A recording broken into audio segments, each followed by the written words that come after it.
So in 2017, got Vulcan7, got a triple line dialer, and I just started hitting dial, and I would not come out until I talked to about 50 people a day. And it's been that way since 2017. Lead gen comes before I answer any phone calls. Lead gen has to get done before I have the luxury of doing anything else.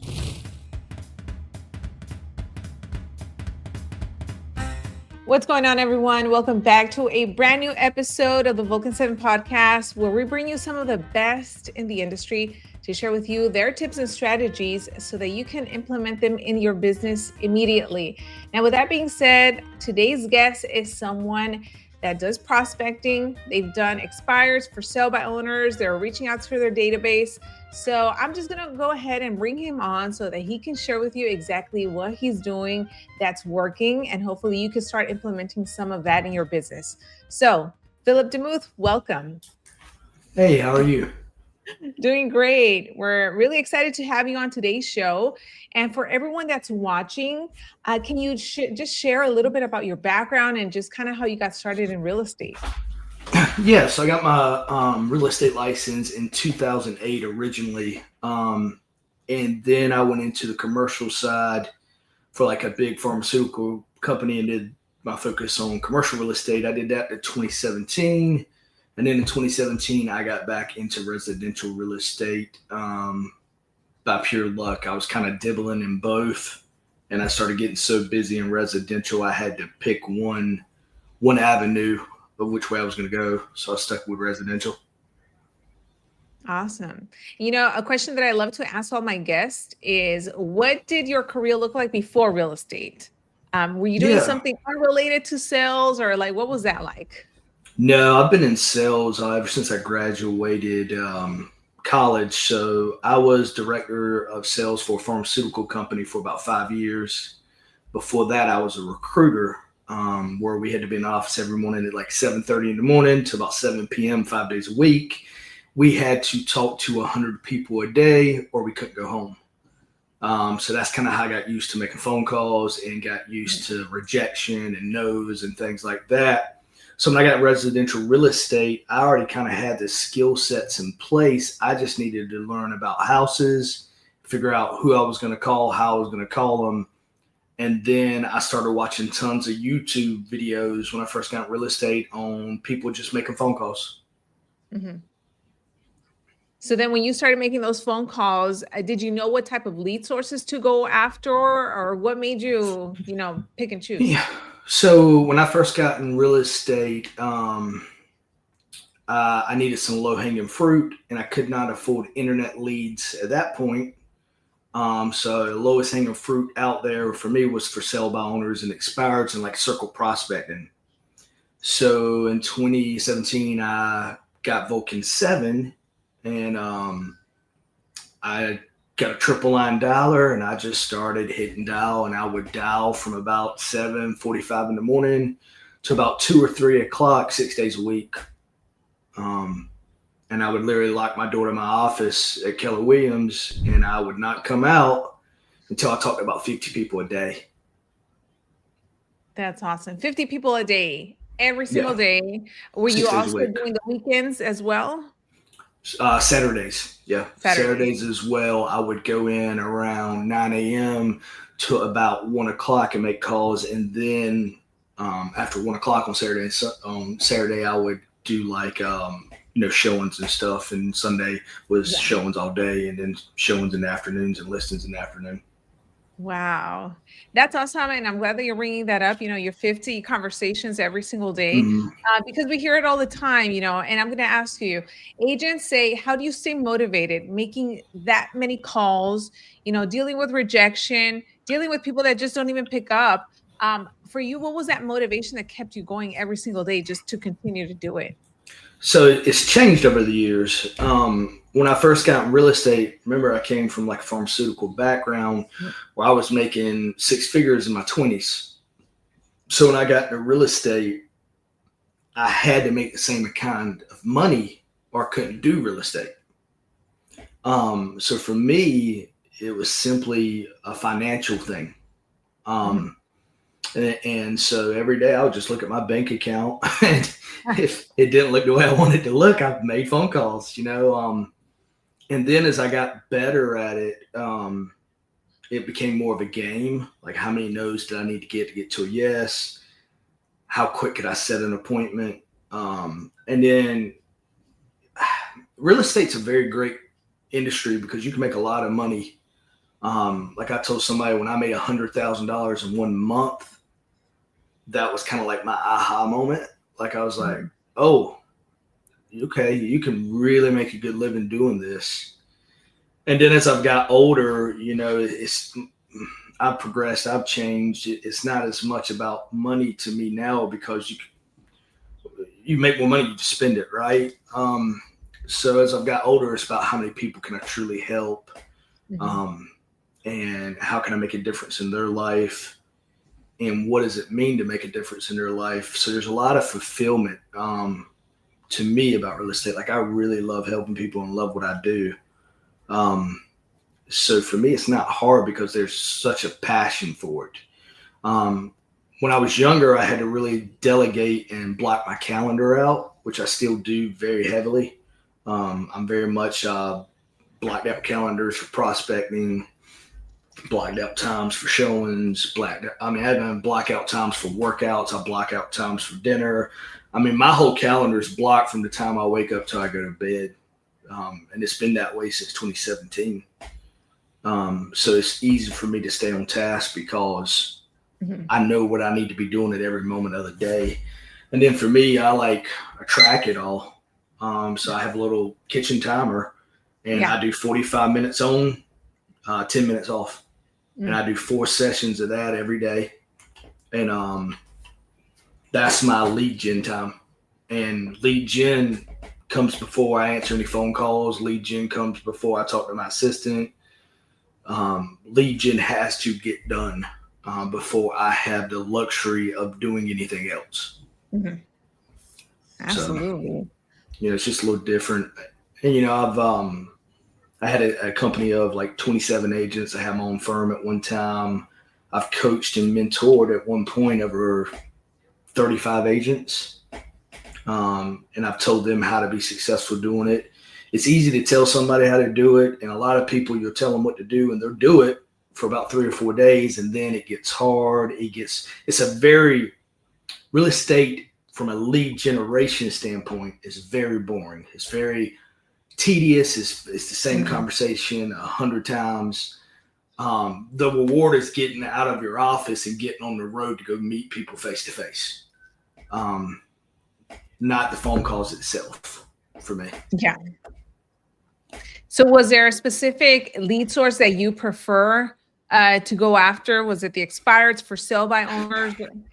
I've done both. I'm better with for sale by owners. I think when I don't focus on it as heavy as I used to because my database is so massive now. But I'm probably about to start getting back into it again, just because I have a little bit more free time and I don't like free time. I spend money if I have free time, so it's better for me to work. So I've really always enjoyed FSBOs. I think in my career I've listed over 200, 250 FSBOs. Expires, I'm good at it. But expires is more about timing than anything, because when they expire, you want to be like the first person to get them on the phone once they've expired. Because after they've had a certain amount of phone calls, they turn back off.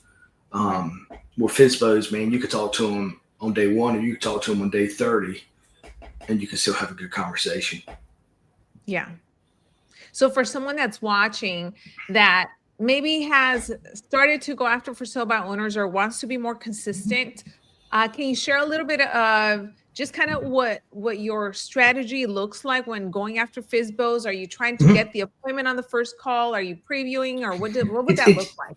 It's changed a lot over the years. During COVID, it was always set the appointment and get it immediately the first day, because FSBOs were so saturated at that time with so many people making FSBO calls. Obviously, the goal is always to get in front of them as soon as possible. because if I can get in front of you, I can get your business. So whether it takes me 1 phone call or 5 phone calls, is to get in front of you as soon as I can. That never changes, but it's about, doing it in a way that isn't salesy, because you got to understand these people are getting 100 realtors are calling them, asking for their business. What I used to tell my agents, when you're first getting into for sale by owners, you need to know your script. You need to know your script in and out. You need to know what to say, when to say it, and how to say it. And you don't need to learn how to do that by making that phone call, because what happens, for sale by owners will give you hints on what they're trying to tell you. But if you're so focused on your script, you're not listening to what they're saying, so you cannot connect the pieces to get to that next level. I remember one guy I was helping with FSBOs, and he was on his dialer, and he was about 35 minutes in and just couldn't get nobody on the phone. Finally, about 37 minutes in, he got someone on the phone, and and they just hung right up on him. And I was like, man, if you don't know what you're going to say, you're literally wasting your own time. So you really need to know your scripts in and out. I've been doing it so long now, like I don't even use scripts anymore, because I'm more into always discovery phase. Mm-hmm. Like, how quick can I figure out how long you've been on the market, what your pain is? Because, sellers always think their house is worth more. So FSBOs especially think they can do it better. It's all about psychology for them. It's like, I'm great at what I do. I don't need a realtor's help. And there's only certain reasons they don't need your help. Either they've been burned in the past by a realtor, they've sold a home before, or they're just hard-headed. So you have to kind of know who you're talking to, so you know what to say. And, so that helped me a lot in the beginning. But it still was a lot of trial and error and learning, and a lot of no's. And a lot of business you didn't convert, right? I mean, you had to figure out what your conversion rate was. How many appointments do I have? How many phone calls do I got to make to get an appointment? How many appointments do I have to go to get a listing? Now in the current market we're in, listings are up 30% year over date across the country. Mm-hmm. We have more listings sitting on the market 30, 40, 50 days before they even go over contract. You may have a listing now sitting on the market for 3 weeks before you get a showing. So people are like, why would I go after listings? I need buyers. Well, you got a list to last. I mean, my whole thing, I told people, like, okay, if I needed 5 listings in the past to make the same paycheck, now I need 15. Mm-hmm. Then it's one always closing at all times, right? Sales is a numbers game. And a lot of realtors drive me crazy when they first get in real estate. Well, I'm not a salesperson. Yes, you are. You're selling yourself every day to somebody. And as soon as you understand what you are, you're going to be better at your job, Mm-hmm.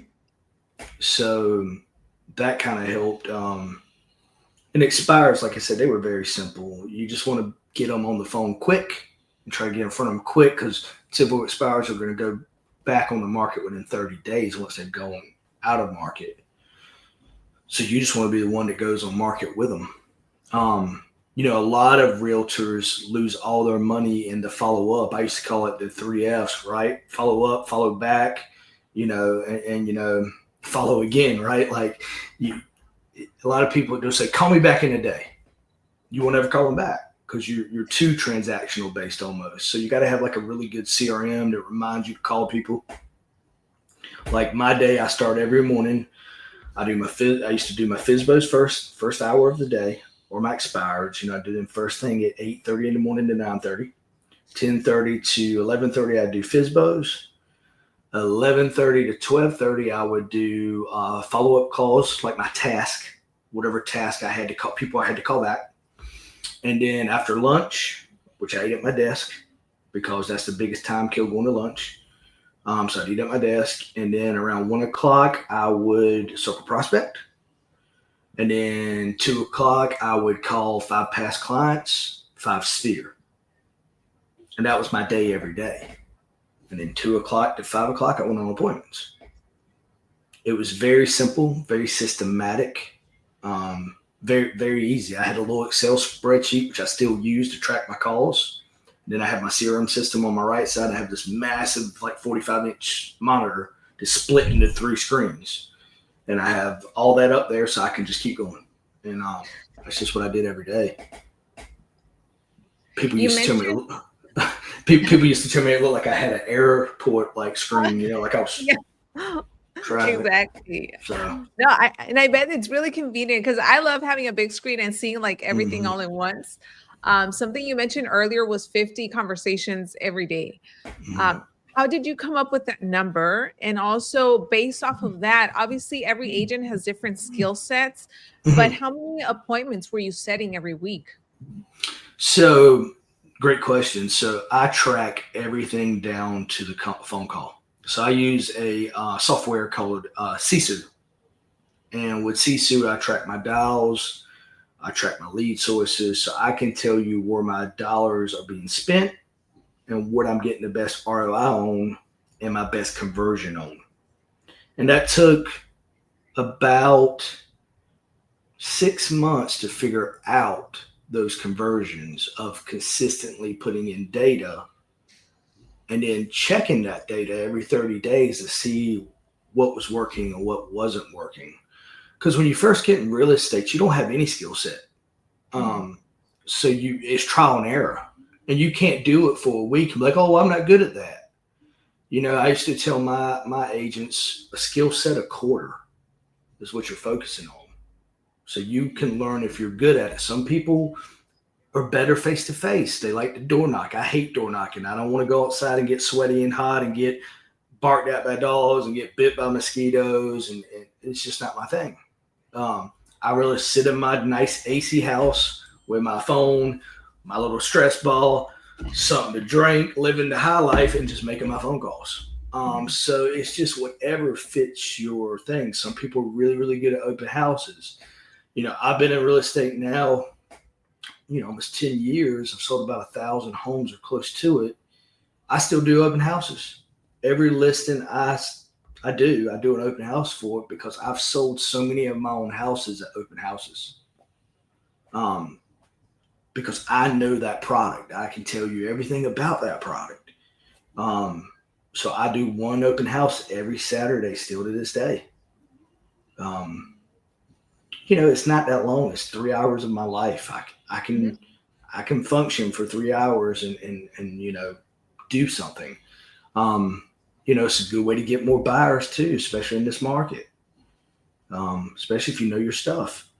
We have sign calls now. Our sign calls have tracking numbers on. We get a ton of business from that.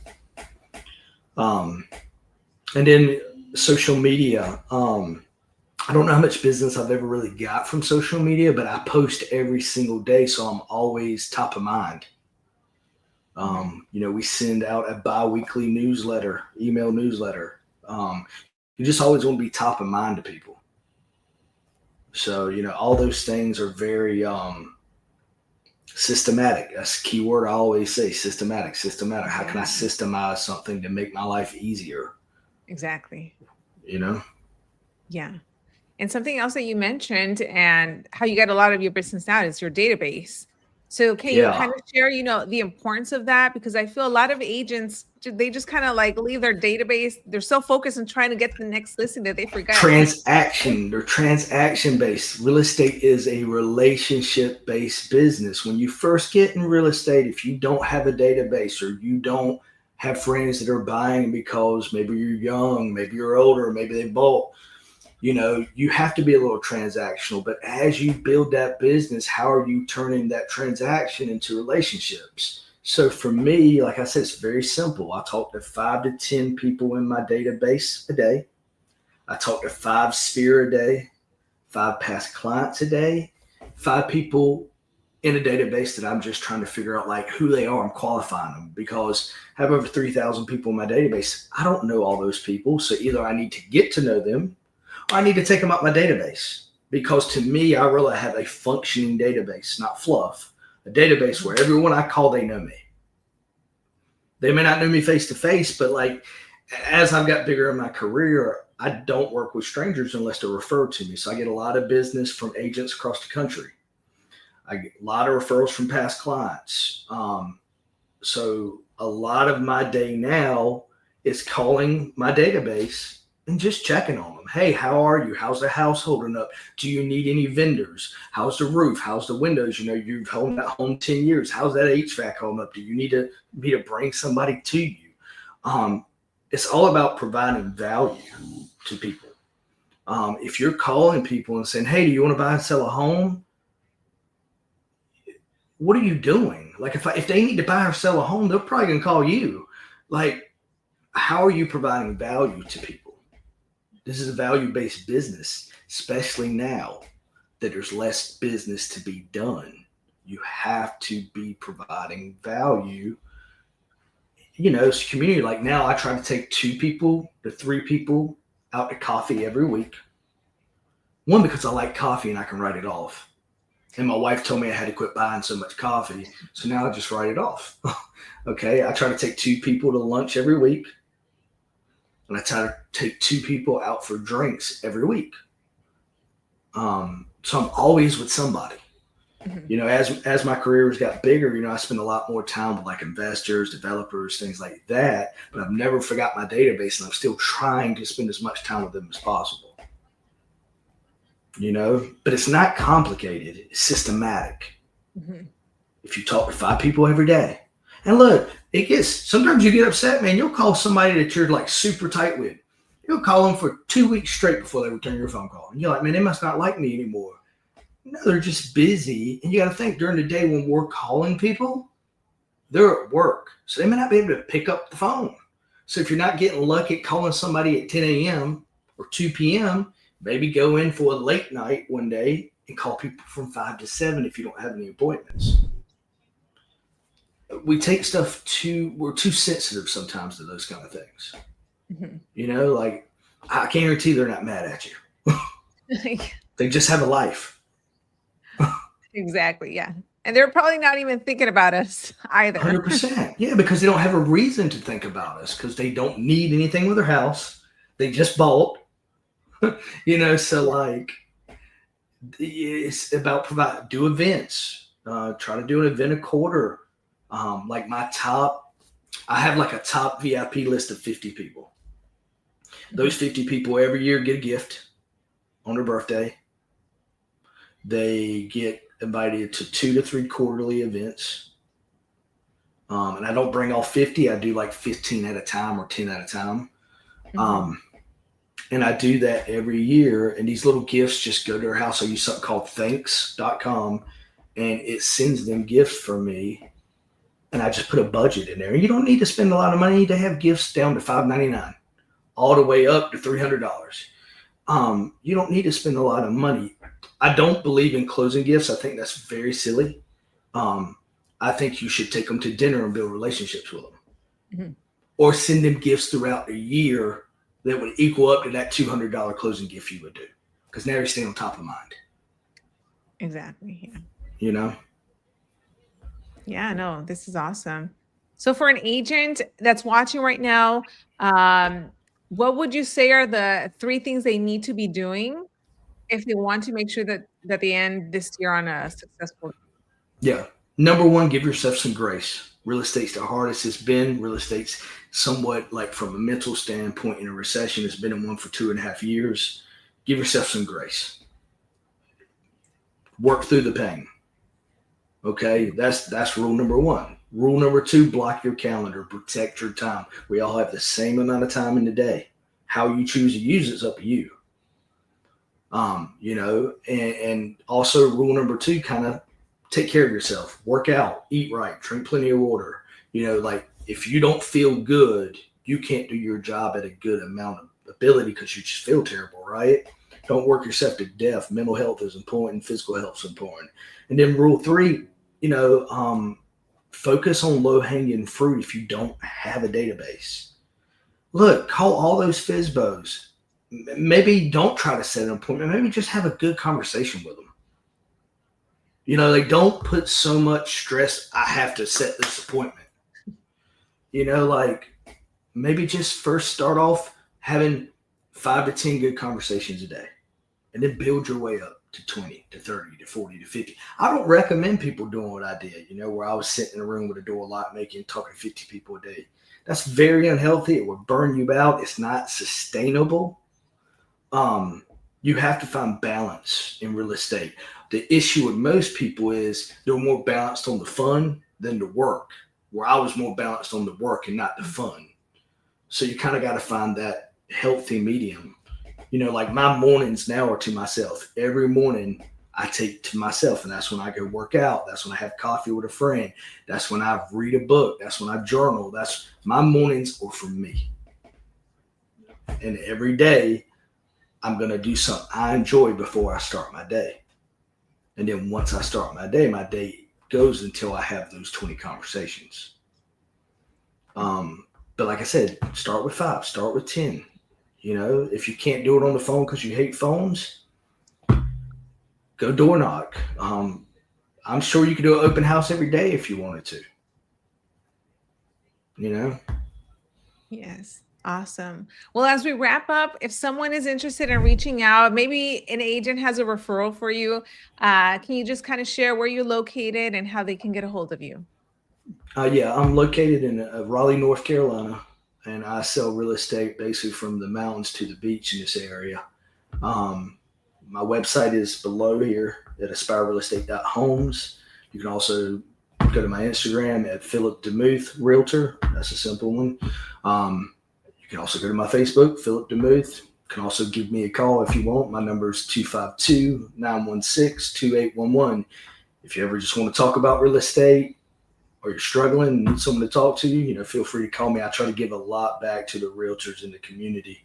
That's really important to me because I think a lot of them don't make it because that grace situation where they're just so hard on themselves. Mm-hmm. Awesome. Well, Phillip, thank you so much for hopping on the show today. I really appreciate everything that you shared. We're going to make sure to put all of your links in the description box below. And for everyone that's watching, we'll see you on the next one. Bye. Thanks.